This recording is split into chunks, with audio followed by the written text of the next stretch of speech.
નમસ્કાર મંતવ્ય ન્યૂઝમાં આપનું સ્વાગત છે। ઇન્ડિયા એટ 9 સાથે હું છું હિનલ। દિલ્હીના સીએમ અરવિંદ કેજરીવાલ પર અપ્રમાણિકતા અને ભ્રષ્ટાચારનો આરોપ લાગ્યો અને તેમાં એમને જેલવાસ ભોગવવાનો વારો આવ્યો। જોકે હવે તેમને જામીન મળી ગયા છે અને તેઓ જેલમાંથી બહાર આવ્યા છે। ત્યારે આમ આદમી પાર્ટીના કાર્યાલય ખાતે તેમણે એક મોટું નિવેદન આપ્યું છે, જેમાં તેઓ 2 દિવસમાં જ મુખ્યમંત્રી પદ પરથી રાજીનામું આપી શકે છે। સાથે જ તેમણે કહ્યું છે કે મનીષ સિસોદિયા પણ મારા જેવા જ આરોપોનો સામનો કરે છે। તે એમ પણ વિચારે છે કે તે પણ આ પદ સંભાળશે નહીં, ચૂંટણી જીત્યા પછી જ તે પદ સંભાળશે। વધુમાં તેમણે પોતાને ક્રાંતિકારી મુખ્યમંત્રી કહ્યા। માતા સીતા જેવી મારી અગ્નિ પરીક્ષા છે। સાથે કહ્યું કે દિલ્હી વિધાનસભાની ચૂંટણી નવેમ્બરમાં થવી જોઈએ। તેમના નિવેદન બાદ દિલ્હીનું રાજકારણ ગરમાઈ ચૂક્યું છે। નવા જૂનીના એધાણ પણ વર્તાઈ રહ્યા છે।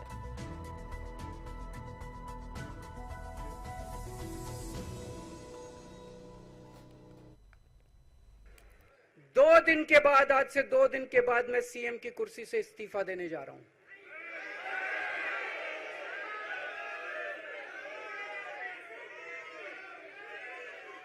और मैं तब तक सीएम की कुर्सी पे नहीं बैठूंगा जब तक जनता अपना फैसला ना सुना दे।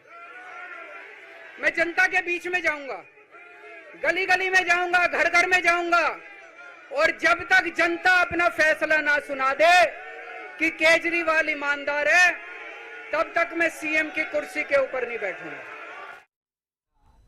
અરવિંદ કેજરીવાલે આપેલા નિવેદન પર દિલ્હીનું રાજકારણ ખૂબ જ ગરમાઈ ગયું છે અને જો તેઓ સીએમ પદ ઉપરથી રાજીનામું આપશે તો સીએમ કોણ બનશે, કયા ચહેરા અને તે હરોળમાં સામેલ છે તેને લઈને ચર્ચાઓએ જોર પકડ્યું છે।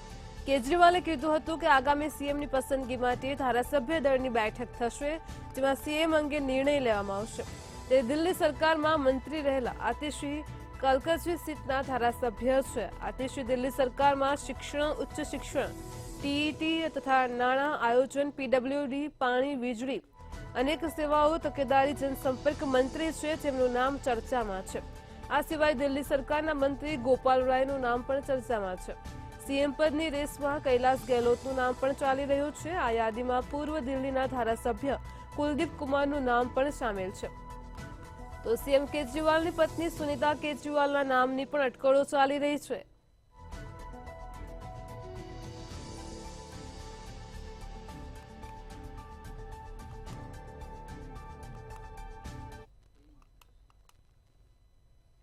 વડાપ્રધાન નરેન્દ્ર મોદીએ આજે ઝારખંડના ટાટાનગર જંકશન રેલવે સ્ટેશન પરથી 6 વંદે ભારત ટ્રેનને વર્ચ્યુઅલી લીલી ઝંડી બતાવી હતી।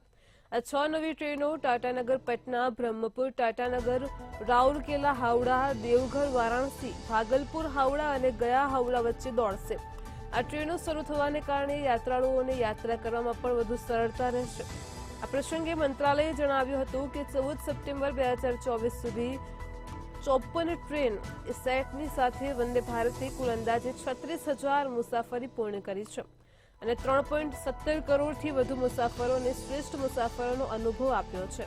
આ ટ્રેનો માત્ર મેક ઇન ઇન્ડિયા પહેલની સફળતાને જ પ્રતિબંધિત નથી કરતી, પરંતુ ઝડપથી દ્રષ્ટિએ પણ તે નવીન છે। તો આ સાથે જ વડાપ્રધાન નરેન્દ્ર મોદીએ જણાવ્યું કે આ વર્ષે ઝારખંડમાં રેલ ઇન્ફ્રાસ્ટ્રક્ચરના વિકાસ માટે 7,000 કરોડ રૂપિયાથી વધુનું બજેટ આપવામાં આવ્યું છે। રાજ્યમાં નવી રેલવે લાઇન નાખવાનું અને સ્ટેશનો પર આધુનિક સુવિધાઓ વધારવાનું કામ ઝડપથી ચાલી રહ્યું છે।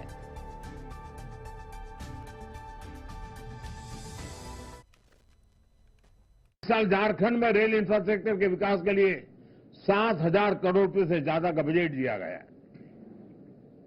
अगर हम इसकी तुलना 10 साल पहले मिलने वाले बजट से करें तो ये 16 गुना ज्यादा है। रेल बजट बढ़ने का असर आप लोग देख रहे हैं।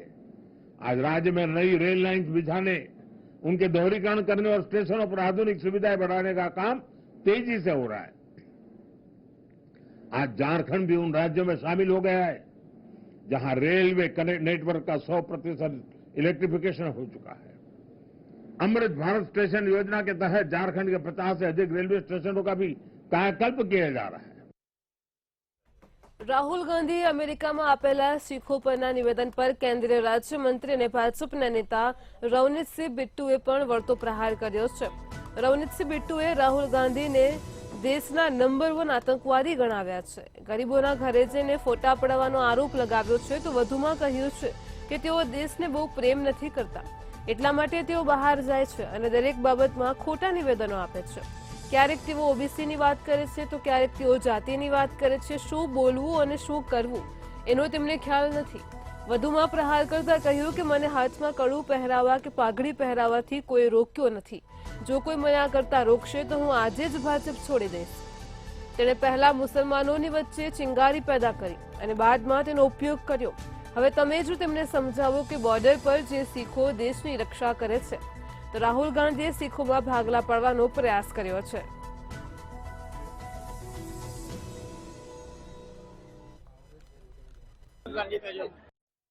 राहुल गांधी मेरी ख्याल से एक तो पहले वो हिंदुस्तानी नहीं, उनको ज्यादा टाइम उन्होंने क्योंकि दुनिया के बाहर बताया है, उनके दोस्त वहां पे हैं, उनकी फैमिली वहां पे है, इस करके मेरी ख्याल से कहीं ना कहीं उनको अपने देश के साथ ज्यादा प्यार नहीं है, क्योंकि बाहर जाके हर चीज उल्टा पुल्टा बोलना। तो जीवन में आपको अभी दर्द पता नहीं चला, मजदूर का दर्द क्या है, मोची का दर्द क्या है, एक कारपेंटर का दर्द क्या है, एक मैकेनिक का दर्द क्या है। आज एलओपी होके आप फिर कहीं चले जा रहे हो देखने, आपको जब अभी तक उसका दर्द उसकी प्रॉब्लम ही नहीं पता। आप आधी से आप ज्यादा उम्र आपकी निकल चुकी है और लीडर ऑफ ऑपोजिशन बने हो, अब आप फोटो खिंचवाने के लिए इससे मजाक बनता है। राहुल गांधी खुद देश के नंबर 1 टेररिस्ट, अगर किसी को मेरी ख्याल से किस पे इनाम होना चाहिए पकड़ने के लिए, जब देश का सबसे बड़ा दुश्मन जो जिसको लानना चाहिए एजेंसीज को, वो आज राहुल गांधी है। હરિયાણામાં વિધાનસભાની ચૂંટણી માટે તમામ પક્ષો એડી ચોટીનું જોર લગાવી રહ્યા છે અને ત્યારે ભાજપમાં પણ ગરમાવો જોવા મળી રહ્યો છે. એક બાદ એક નિવેદનોથી રાજકારણ ગરમાતું રહે છે અને તેવામાં જ ભાજપના એક વરિષ્ઠ નેતા અનિલ વિજે આજે એટલે કે રવિવારે હરિયાણા વિધાનસભા ચૂંટણી પહેલા મુખ્યમંત્રી પદ માટે દાવો રજૂ કર્યો છે. અનિલ વિજે પોતાની વરિષ્ઠતા દર્શાવતા પાર્ટીમાં કહ્યું છે કે હું હરિયાણામાં ભાજપનો સૌથી વરિષ્ઠ ધારાસભ્ય છું. હું 6 વખત ચૂંટણી લડ્યો છું. મેં પાર્ટી પાસેથી ક્યારેય કંઈ માંગ્યું નથી, પરંતુ લોકોની માંગ પર આ વખતે હું મારી સિનિયોરિટીના આધારે સીએમ પદ માટે દાવો કરીશ. આ ઉપરાંત અનિલ વિજે વધુમાં કહ્યું કે હું જ્યાં પણ ગયો છું ત્યાં બધા મને કહે છે કે તમે સિનિયર મોસ્ટ છો, તો તમે સીએમ કેમ ન બન્યા? આવી સ્થિતિમાં લોકોની માંગ પર આ વખતે હું મારી સિનિયોરિટીના આધારે મુખ્યમંત્રી બનવાનો દાવો કરીશ. જો સરકાર બનશે અને પાર્ટી મને સીએમ પદ આપશે તો હું હરિયાણાનું ભાગ્ય અને ચિત્ર બંને બદલી નાખીશ. જો કે ભાજપ કેડર બેઝ પાર્ટી છે, માટે તે નિર્ણય હાઈકમાન્ડ કરશે.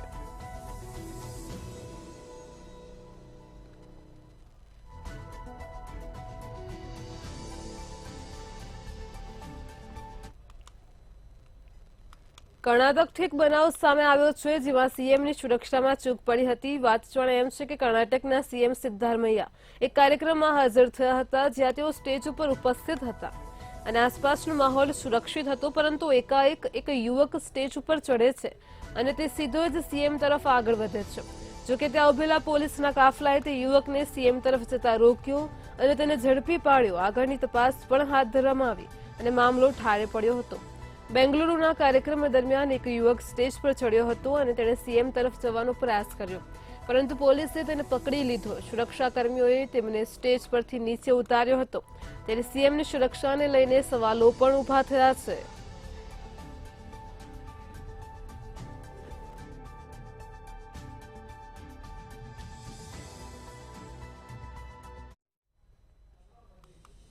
છેલ્લા 2 મહિનાથી દેશના બહરાઇચમાં વરુનો આતંક સામે આવી રહ્યો છે. માનવભક્ષી વરુએ 50થી વધુ લોકો પર હુમલો કર્યો હોવાની ઘટનાઓ સામે આવી રહી છે, જેના કારણે લોકોમાં પણ ભયનો માહોલ ફેલાયો છે. જો કે વન વિભાગની ટીમ પણ કામે લાગી છે. કેટલાક વરુઓને પાંજરે પણ પૂર્યા છે. ત્યારે ઉત્તર પ્રદેશના મુખ્યમંત્રી યોગી આદિત્યનાથે બહરાઇચમાં વરુના હુમલાથી પ્રભાવિત વિસ્તારોનું હવાઈ સર્વેક્ષણ કર્યું હતું. એટલું જ નહીં, બહરાઇચમાં વરુના હુમલાથી પીડિત પરિવારજનો સાથે યોગી આદિત્યનાથે મુલાકાત પણ કરી હતી. ત્યારે મીડિયાને તેમણે જણાવ્યું કે છેલ્લા 2 મહિનાથી આ વિસ્તારમાં વરુના આતંકને કારણે કેટલીક જાનહાનિ થઈ છે, તો કેટલાક બાળકોને પણ વરુએ શિકાર બનાવ્યા છે, જેને લઈને મેં તંત્રને તાત્કાલિક અભિયાન ચલાવવાનો આદેશ આપ્યો હતો. 5 વરુઓનું રેસ્ક્યુ કરી લેવાયું છે. એક વરુ હજુ પણ પકડથી દૂર છે. વધુમાં તેમણે શું કહ્યું તે સાંભળો. हमारी यहाँ पर 165 की टीम वन विभाग की यहाँ पर है, जो उन्हें हर प्रकार से पहली प्राथमिकता है कि भेड़िए को रेस्क्यू किया जाए. थर्मल ड्रोन भी यहाँ पर 4 लगाए गए हैं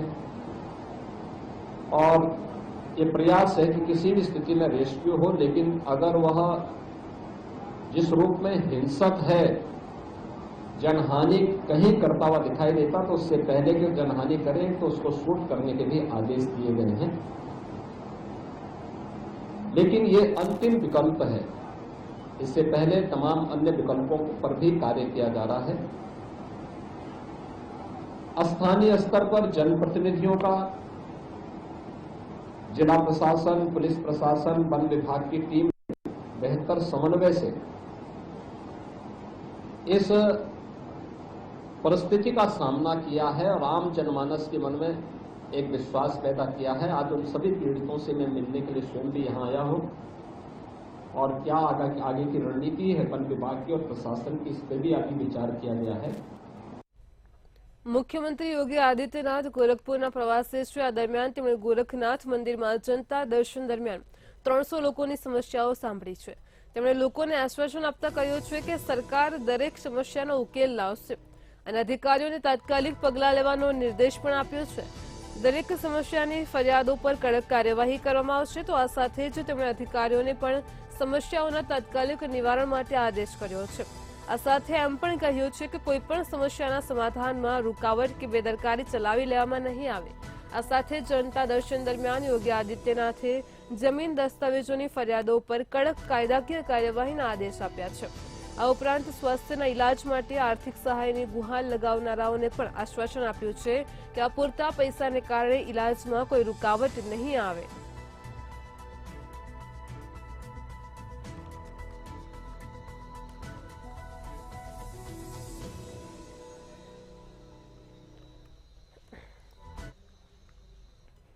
જાણીતા ચૂંટણી વ્યૂહરચનાકાર, રાજકીય વિશ્લેષક અને જનસુરાજ અભિયાનના સ્થાપક પ્રશાંત કિશોરે એવો મોટો રાજકીય દાવ ખેલ્યો છે જે બિહારમાં આગામી વર્ષે યોજાનારી વિધાનસભા ચૂંટણીમાં બીજેપીના નેતૃત્વ હેઠળના એનડીએને આખી બાજી પલટાવી શકે છે. પીકે શનિવારે જાહેરાત કરી છે કે જો તેમના નેતૃત્વ હેઠળની જનસુરાજ સત્તામાં આવે છે તો તેઓ બિહારમાં દારૂબંધીને તરત જ સમાપ્ત કરી દેશે.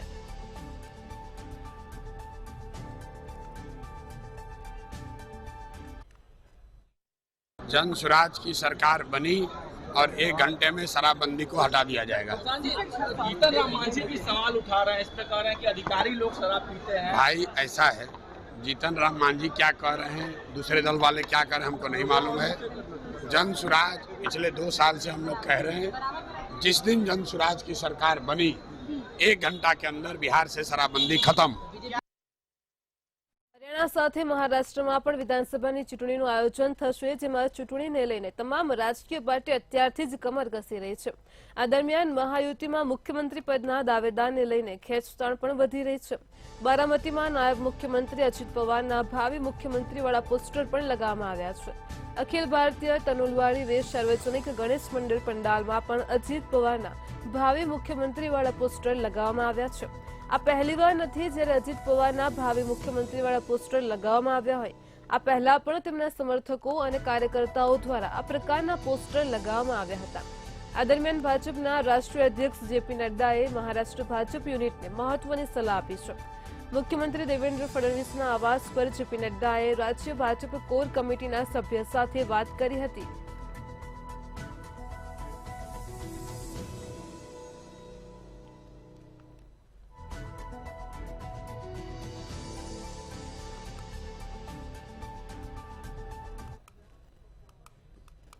હરિયાણાના ઝુંડમાં આજે ખેડૂત સંગઠનોએ ખેડૂત મજૂર મહાપંચાયત બોલાવી અને ઉચાણાની વધારાની નવી અનાજ બજારમાં મહાપંચાયત યોજાઈ છે. બિન રાજકીય યુનાઇટેડ કિસાન મોરચાના નેતા અભિમન્યુ કોહારે મહાપંચાયતની અધ્યક્ષતા કરી રહ્યા છે. અનાજ માર્કેટમાં પોલીસ બંદોબસ્ત પણ ગોઠવી દેવામાં આવ્યો છે.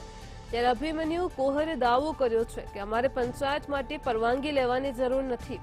ખેડૂતોને આચારસંહિતા લાગુ પડતી નથી. આ નિયમ માત્ર નેતાઓ માટે છે. ઉલ્લેખનીય છે કે અગાઉ શનિવારે રવિવારની રાત્રે પણ પોલીસે કૈથલના ગૃહલાચિકા અને સંગતપુરા પાસે સિમેન્ટના બેરિકેડ લગાવીને પંજાબ હરિયાણા સરહદને 2 સ્થળોએ સંપૂર્ણપણે બંધ કરી દીધી હતી.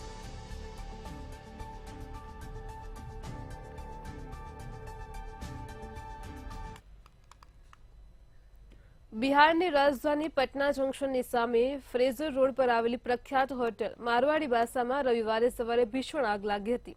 આગના કારણે ઘટના સ્થળે અફરાતફરીનો માહોલ સર્જાયો હતો. તમને જણાવી દઈએ કે જ્યારે આગ લાગી ત્યારે તે હોટેલમાં ઘણા લોકો રોકાયા હતા અને બધા જ ડરી ગયા હતા અને બહાર પણ આવી ગયા હતા. મળતી માહિતી મુજબ હોટેલના ગોડાઉનમાં આગ લાગી હતી, જ્યાં અનેક સોફા અને અન્ય વસ્તુઓ પણ રાખવામાં આવી હતી, જેના કારણે આગ ઝડપથી પ્રસરી હતી અને વિકરાળ સ્વરૂપ ધારણ કર્યું હતું.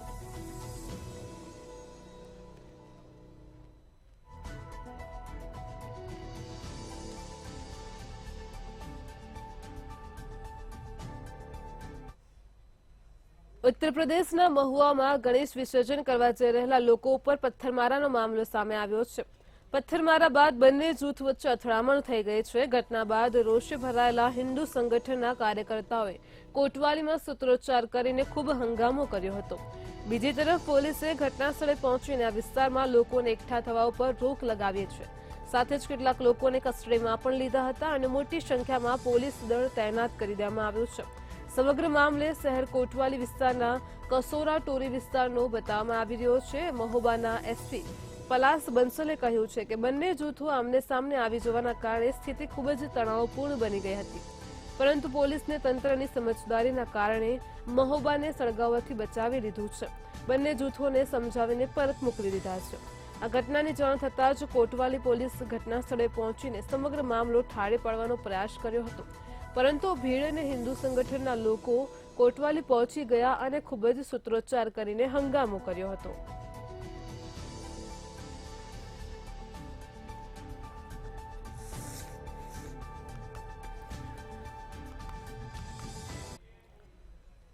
બિહારના ગયામાં એક વિચિત્ર ઘટના સામે આવી છે, જ્યાં એક માલગાડીનું રેલવે એન્જિન પાટા પરથી ઉતરીને ખેતરોમાં દોડવા લાગ્યું હતું.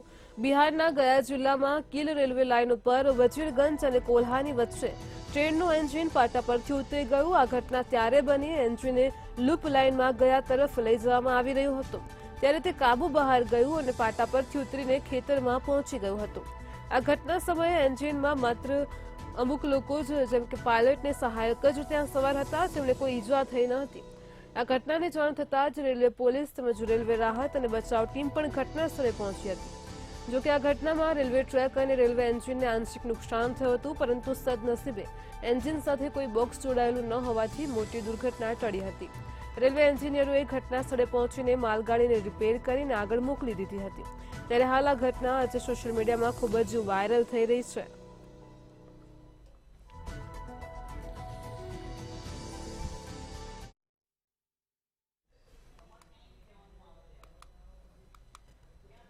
હૈદરાબાદના માધુપુરમાં રસ્તે ચાલતી જતી છોકરી ઉપર સરકારી બસ ફરી વળતા તેનું ત્યાં ને ત્યાં જ મોત થયું હતું. છોકરીએ શાંતિથી રસ્તા ઉપર ચાલતી આવતી હતી અને તેને ખબર પણ નહોતી કે પાછળથી બસ આવે છે. છોકરી બીજી રોડ ક્રોસ કરવાનો પ્રયાસ કરી રહી હતી અને ત્યારે જ સામેથી આવતી આરટીસી બસ તેની ઉપર ચડી ગઈ હતી. આ જીવલેણ અકસ્માત નજીકમાં જ લાગેલા સીસીટીવી કેમેરામાં પણ કેદ થયો હતો. માધાપર પોલીસ ઘટના સ્થળે પહોંચી હતી અને મૃતદેહને પોસ્ટમોર્ટમ માટે સ્થાનિક હોસ્પિટલમાં લઈ ગયા હતા. આ સમગ્ર મામલે કેસ નોંધવામાં આવ્યો છે અને વધુ તપાસ હાલ ચાલુ છે.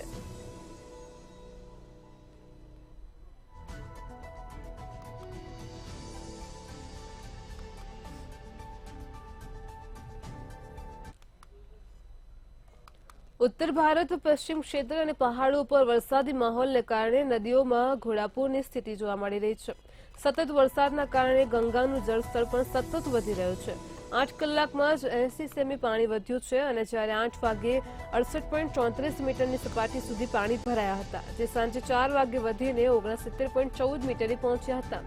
જળસ્તર છેલ્લા 3 દિવસમાં 4 મીટરથી વધુ વધતા જ ગંગા કિનારેના તમામ ઘાટ અને ઘાટની બાજુના મંદિરો ડૂબી ગયા છે. હરિશ્ચંદ્ર ઘાટની શેરીઓ અને મણિકર્ણિકા ઘાટની છત પર અંતિમ સંસ્કાર શરૂ કરવામાં આવ્યા છે. આરતીના સ્થળો પર બદલવામાં આવ્યા છે. 80 ઘાટની ગલીમાં અને દશાશ્વમેઘ ઘાટ ખાતે ગંગા સેવા નિધિની છત પર આરતી શરૂ કરવામાં આવી છે. ગંગાનું જળસ્તર વધતા જ પોલીસ અને એનડીઆરએફ પણ સતર્ક થઈ ગયા છે. સાથે જ ફ્લડ પોસ્ટ સક્રિય કરવામાં આવી છે. સુરક્ષા ટીમોએ પણ મોનિટરિંગ શરૂ કરી દીધું છે. ઢાબ વિસ્તારમાં ગંગા અને સોતામાં પ્રવાહ વધતા જ લોકો પણ ભયભીત થયા છે.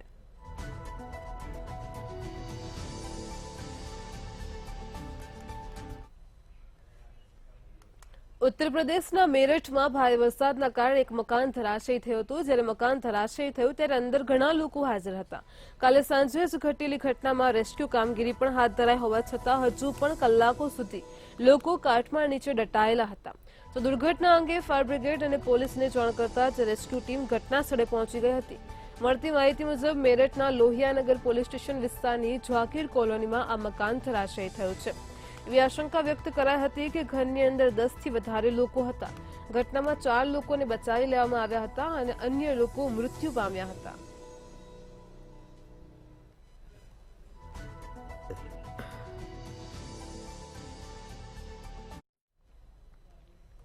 ઉત્તરાખંડના પહાડી રાજ્યમાં ભારે વરસાદના કારણે ભૂસ્ખલનની સંખ્યા સતત વધી રહી છે. અનેક વિસ્તારોમાંથી ભૂસ્ખલનની ડરામણી તસવીરો પણ સામે આવી રહી છે. કેટલીક જગ્યાએ રસ્તાઓ પર પૂરના કારણે રસ્તો બંધ થઈ ગયો છે, તો કેટલીક જગ્યાએ આ સંકટ લોકોના જીવનને ભારે નુકસાન પહોંચાડી રહ્યું છે. પિઠોરાગઢમાં ભારે વરસાદ બાદ ધારચુલા ટવાઘાટ નેશનલ હાઈવે ઉપર ચેતલકોટ નજીક ભૂસ્ખલન થયું હતું. ટેકરીનો મોટો ભાગ તૂટીને નીચે પડ્યો હતો. આ ભયાનક ભૂસ્ખલનનો લાઈવ વિડીયો પણ સામે આવ્યો છે. ભૂસ્ખલન બાદ વાહન વ્યવહાર માટે આ માર્ગ સંપૂર્ણપણે બંધ કરી દેવામાં આવ્યો છે. ખરાબ હવામાનના કારણે લોકોની મુશ્કેલીઓ વધી છે. તો પિઠોરાગઢમાં નેશનલ હાઈવે સહિત કુલ 30 રસ્તાઓ બંધ છે.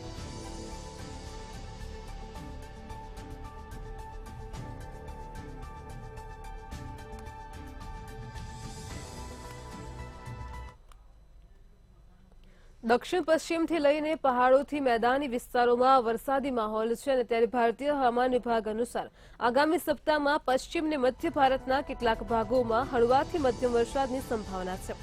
જ્યારે આજે 11 રાજ્યોમાં ભારેથી અતિભારે વરસાદની સંભાવના છે.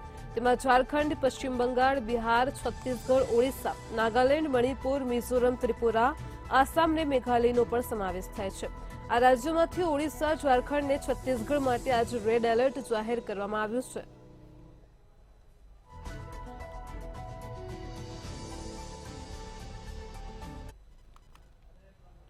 જાન્યુઆરીથી જૂનની વચ્ચે 11 કરોડથી વધુ શ્રદ્ધાળુઓએ શ્રી રામલલ્લાના દર્શન માટે અયોધ્યાની મુલાકાત લીધી હતી. અયોધ્યામાં 10.99 કરોડ પ્રવાસીઓ આવતા ઉત્તર પ્રદેશમાં જ પ્રવાસીઓના પ્રવાહમાં મોટો વધારો થયો છે. વારાણસી, પ્રયાગરાજ, મથુરા અને આગ્રા જેવા અન્ય મુખ્ય પ્રવાસન સ્થળોએ પણ પ્રવાસીઓની સંખ્યામાં નોંધપાત્ર વધારો જોવા મળ્યો છે. આ હિસાબે રાજ્યમાં 32.98 કરોડ પ્રવાસીઓનો ધસારો થયો છે, જેમાં 32.87 કરોડ સ્થાનિક અને 10.36 લાખ વિદેશી પ્રવાસીઓનો સમાવેશ થાય છે.